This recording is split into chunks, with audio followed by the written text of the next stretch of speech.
On January 31st, 2013, an indie game titled Antichamber would be released on Steam. It is a puzzle game that throws players into an interactive MC Escher-esque world and has them think outside the box to progress. The game's mechanics and visuals are both incredibly unique and work in tandem to create a truly mind-boggling experience. Just as mind-boggling as the 20th century art movement it's based on, that of course being the optical movement.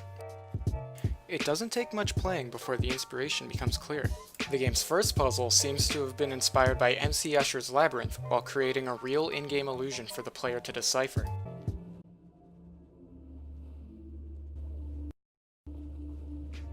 Labyrinth can be seen as a clear inspiration in another part of the game as well. Immediately after the first puzzle, the game shows off its color palette. Harsh and contrasting colors that are at times hard to look at is a staple of the optical movement. The section of the game that best shows off how it gets its visual ideas from the optical movement is called Three Paths in Sight. It is essentially an art museum. Some pieces feature shapes moving and warping due to color and eye movement, based on optical art such as this. Another piece includes a hallway into another room that the player can walk through, even though the hallway does not actually exist in the museum.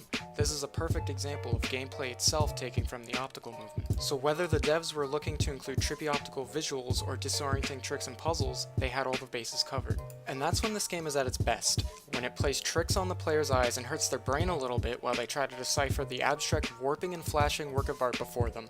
And at the end of the day, that's pretty much exactly what the optical movement set out to do.